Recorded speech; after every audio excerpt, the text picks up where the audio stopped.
I drove straight from the job site to the hospital. Still in my work boots, still smelling like drywall dust and coffee that had gone cold 4 hours ago. My younger brother had called me in a panic. Our dad had collapsed at the hardware store on Dundas Street, chest pains, ambulance, the whole thing. I didn't even stop to change. I just drove. That's who I was in this family. The one who shows up. My name is not important right now. What matters is this.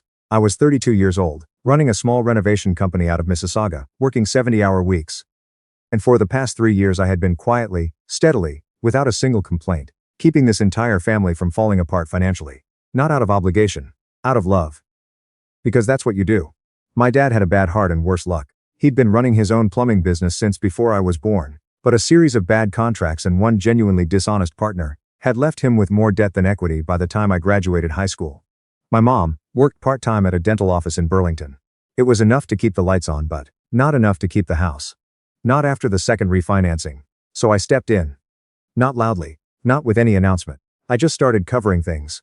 The property tax shortfall 1 year. The van repair the next, the home insurance when my dad forgot to renew it. And there was suddenly a gap. Small things that added up to something significant. By the time I was 30, I was quietly covering about $1,400 a month. Across various household expenses for my parents. Plus I had co-signed my younger brother's lease on a condo in Hamilton. Because his credit history was thin and the landlord wouldn't approve him otherwise. His name is Darnell. He's 28.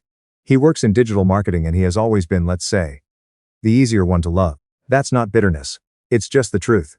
He's charming in a way that comes effortlessly to him. Good looking in a way that gets him out of things. And my parents have adored him with an openness they've never quite managed with me. I'm not saying they don't love me.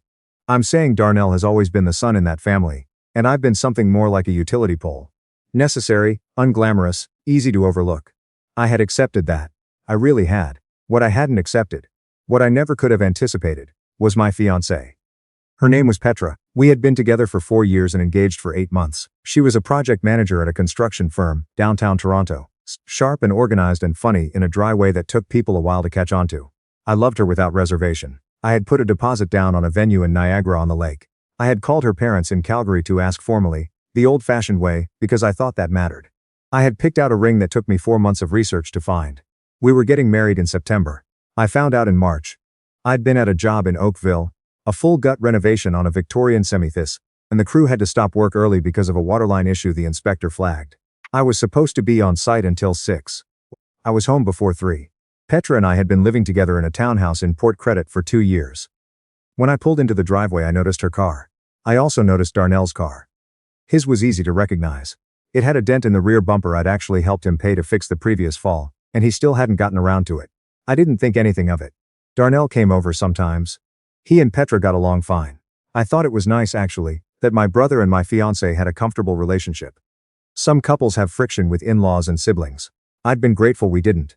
I went in through the side door because the front lock had been sticky, and I kept meaning to replace the barrel. The house was quiet in a particular way. Not empty quiet, just still. I set my bag down in the mudroom. I took off my boots. I heard something upstairs. I don't want to go into detail about what I found. Anyone who has ever walked into that situation knows that there is a moment. Maybe 2 seconds. Maybe 3.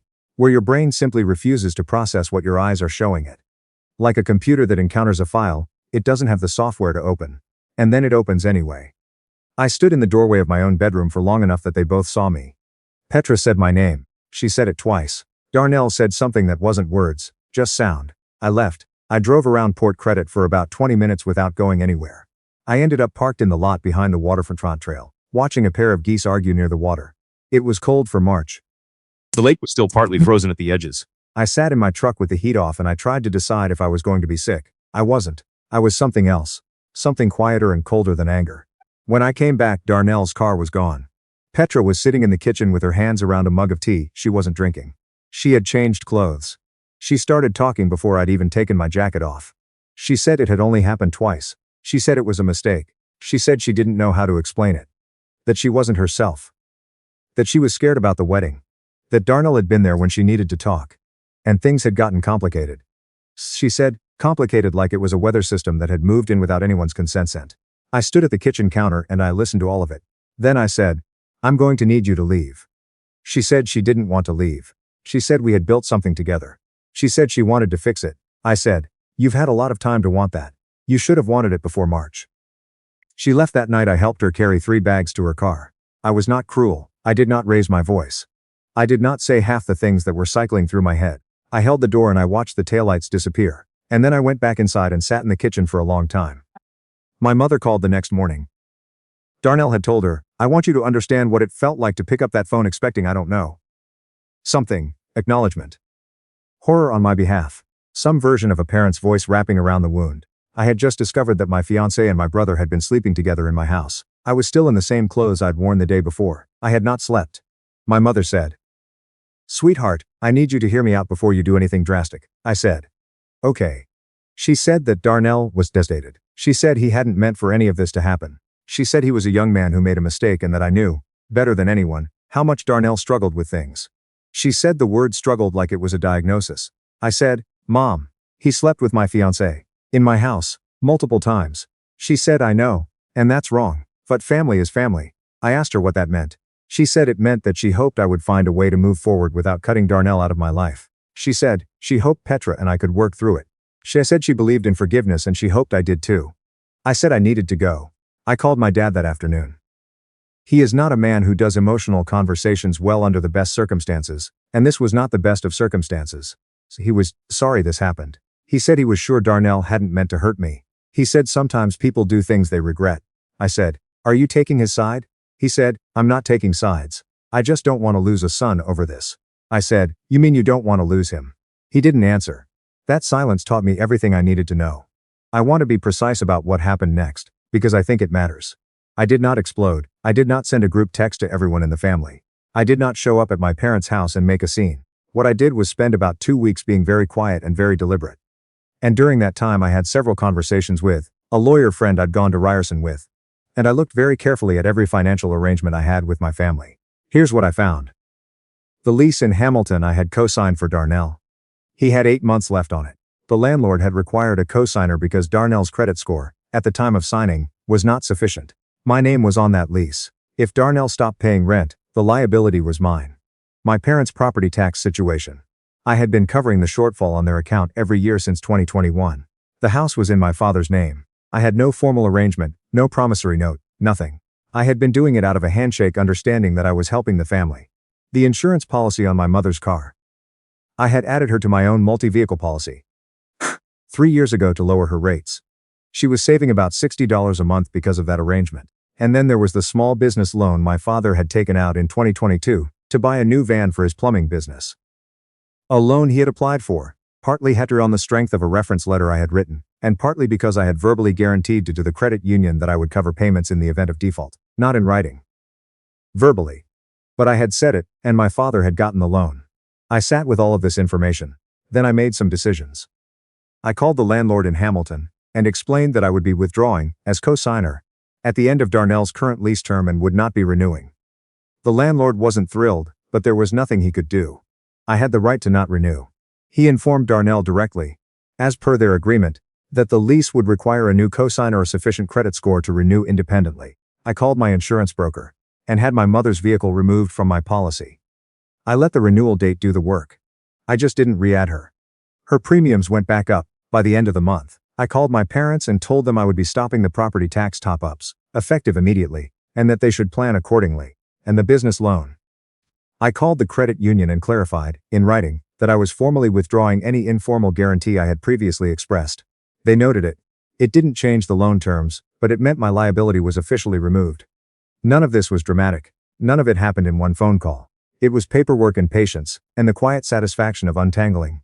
Something that had always been, if I'm honest with myself, too tangled to begin with. I took a job offer I'd been sitting on for almost a year. A large-scale commercial project in Vancouver. A 6-month contract starting in April. I had turned it down once because Petra and I were planning the wedding. There was no wedding anymore. I called the project manager and said I was in. I told my parents I was leaving for 6 months. My mother asked if I was running away. I said I was going to work. My father asked if we could talk before I left. I said there wasn't much left to say. Darnell texted me 3 times. Once to say he was sorry, once to ask if we could meet for coffee, once to say that he hoped he still considered me his brother. I read all 3. I did not respond to any of them. I want to be clear. I didn't go to Vancouver to punish anyone. I went because I needed to be somewhere that wasn't thick with the particular smell of everything that had just blown up. I needed to be in a city where I didn't have to calculate who might be at the coffee shop. Or whether I'd run into Petra at the Loblaws on Lakeshore. I needed to work 16-hour days on a project that required all of me. And I needed to fall asleep exhausted instead of just laying there running the same loops. So that's what I did. For about 4 months, I heard almost nothing from my family. My mother sent occasional texts, a news article once, a photograph of the backyard in summer, nothing heavy. I responded briefly and warmly and said very little. My father called once to ask about a plumbing question, which I thought was either oblivious or deliberate, and I answered it straightforwardly. Because it was just a plumbing question. Then, in August my mother called, and she sounded different, smaller. She told me that Darnell hadn't been able to find a new co-signer for the Hamilton lease. His credit score had actually dropped. He'd had some late payments on a card he'd let slide, during what she described as a difficult few months. The landlord had declined to renew without a co-signer. Darnell was moving back in with my parents at the end of the month. She told me this, like she was reporting weather. I said that was unfortunate, and that I hoped he'd use the time to get his finances in order. She paused for a long moment, and then said, "He asked if you'd reconsider." I said, "No." In September my father called. The credit union had reviewed their small business portfolio and flagged his loan because he had missed 2 payments over the summer. Without the informal guarantee on record, which had now been formally withdrawn. They were not willing to restructure. They were calling the balance. The van was repossessed 3 weeks later. My father's business, which had been limping along, couldn't operate without it. He was 61 years old. He didn't have the credit to buy a new one, and didn't have the cash. My mother called me crying. She said she didn't know how they were going to make the property tax payment that fall. She said she was scared. She said she needed me. And here's the thing. I did not feel nothing. Anyone who tells you they feel nothing when a parent cries is either lying or has been through something so much worse that they've genuinely cauterized that response. I felt something. I felt it sharp and real. And somewhere behind my sternum. But I also felt something else, which was the memory of her voice that morning in March, calm and careful, telling me that family was family, and that she hoped I'd find a way to forgive my brother, and she believed in forgiveness, and she hoped I did too. She had believed in forgiveness when the cost of it was mine to pay. I said, "Mom, I love you, and I think you know why I can't keep doing this." She said, I didn't think it would go this far." I said, "I know." She asked if I was going to come home for Christmas. I said I didn't know yet. I said we could talk about it closer to the date. Darnell got a job at a logistics company in Brampton and was apparently saving up to rent somewhere on his own. My mother told me this in October, as though it were a redemption arc in progress. I said that was good to hear. I meant it, actually. I don't hate my brother. What he did was a profound betrayal. And I will never be close to him the way I was before. But I don't want his life to be a ruin. That's not what any of this was about. Petra, I had heard through a mutual friend, had moved into a place in the distillery district. She and Darnell apparently had not worked out. Nobody told me this directly. I didn't ask. I finished the Vancouver contract in October and came back to Ontario. I didn't go back to Mississauga. I'd been offered a partnership at a mid-sized firm in Waterloo. A proper firm, not a one-man operation, with actual infrastructure and a real office and colleagues I respected. I took it. I found an apartment near uptown Waterloo, 2 bedrooms because I wanted space, with a little balcony that faces west and catches the evening light. I am writing this from that apartment. It is January. There is snow on the balcony. I have a cup of coffee that is still hot. And a view that is nothing like Port Credit, but has its own quiet dignity. I have not co-signed anything for anyone since March. I talk to my parents once a week, usually on Sunday evenings. The conversations are shorter than they used to be, and more honest in certain ways, because we have all quietly agreed to stop pretending that the spring didn't happen. My father is working part-time for another plumber, a man he knows from his trade association, while he tries to rebuild enough to eventually get back on his own. It is humbling for him. I can hear that in his voice. I don't pretend I can't. My mother asks about work, about the apartment. Occasionally about whether I've met anyone. I answer the first 2. The third I deflect gently, because I'm not ready to talk about that, and because she is not yet in a place where she's earned that conversation. Darnell, I haven't spoken to him since March. Not once. I have thought sometimes about what I would say if I did. I haven't landed on anything that feels true enough to be worth saying. Maybe someday. Maybe not. What I know is this: I spent a decade being the utility pole in this family. The thing that held up the lines so everyone else could have power. And I did it willingly, without resentment, because I believed that's what love looked like in practice. Not declared, but demonstrated. Not said but done. What I didn't understand until this year is that being indispensable is not the same as being valued.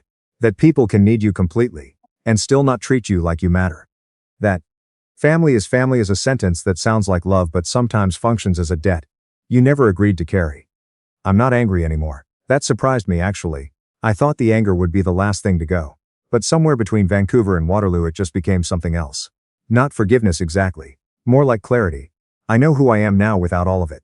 It turns out I'm still me. I work hard and I pay my own bills, and I do not co-sign things for people who have not earned it. I have a balcony and a cup of coffee that is still hot, and a view to the west that goes pink at 4 o'clock in January, and it is honestly enough. More than enough. It's more than I had when I was carrying everyone else.